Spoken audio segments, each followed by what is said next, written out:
জীবনে তো অনেক কিছুই ছড়িয়ে দিয়েছেন, অনেক কিছুই ভাইরাল করে দিয়েছেন। রাসূলের হাদিসগুলো অবশ্যই ভাইরাল করে দিবেন ইনশাআল্লাহ।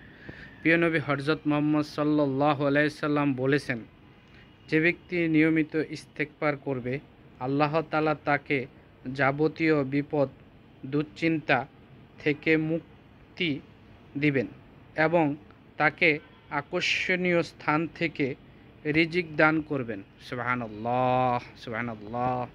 বেশি বেশি ইস্তেগফার পাঠ করলে আল্লাহ তাআলা আপনাকে সকল প্রকার দুশ্চিন্তা থেকে মুক্ত রাখবেন এবং সকল প্রকার পেরেশানি থেকে মুক্ত রাখবেন। অকল্পনীয় জায়গা থেকে আল্লাহ তাআলা আপনার জন্য রিজিকের ব্যবস্থা করে দিবেন। সুবহানাল্লাহ, সুবহানাল্লাহ। আবু দাউদ 1518 নম্বরের হাদিস এটা। আমাদের নবী করিম সাল্লাল্লাহু আলাইহি সাল্লাম বলেছেন, তোমরা না জেনে কারো প্রতি কখনো খারাপ ধারণা রেখো না, এটা সবচেয়ে বড় গুনাহ। কখনো কারো প্রতি আপনি জানেন না যে এই কাজটা আমি করেছি, কিন্তু আপনি এটা নিয়ে খারাপ ধারণা করলেন। আল্লাহ রাসূল সাল্লাল্লাহু আলাইহি সাল্লাম বলেন, এটা সবথেকে বড় গুনাহ। আল্লাহ তাআলা আমাদের বুঝার তৌফিক দান করে দিক। আমিন, আমিন, সুম্মা আমিন।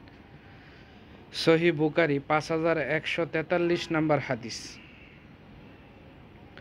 রাসূলুল্লাহ সাল্লাল্লাহু আলাইহি সাল্লাম বলেছেন, তোমাদের কেউ যখন আমিন বলে এবং আকাশমণ্ডলীর ফেরেশতারাও আমিন বলে, উভয়ের আমিন যদি একই সাথে মিলে যায়, তবে আল্লাহ তার আগের গুনাহ মাফ করে দিবেন। সুবহানাল্লাহ।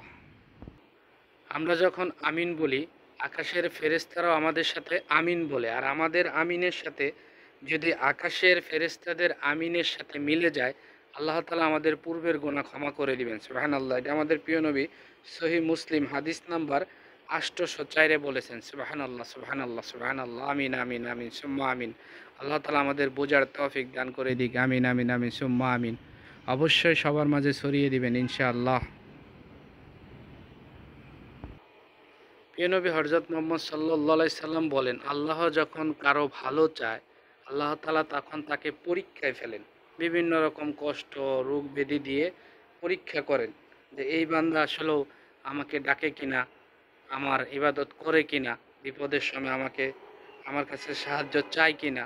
আল্লাহ তাআলা আমাদের বোঝার তৌফিক দান করুক। সহিহ বুখারী 5645 নম্বর হাদিস।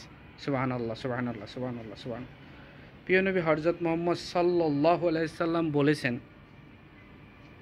যে আমার হাদিস শুনবে এবং আমার হাদিস সবার মাঝে ছড়িয়ে দিবে, কিয়ামতের দিন তার চেহারা আল্লাহ তাআলা উজ্জ্বল করে দিবেন। সুবহানাল্লাহ।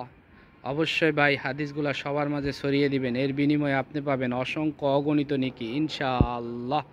আসসালামু আলাইকুম ওয়া রাহমাতুল্লাহি ওয়া বারাকাতুহু।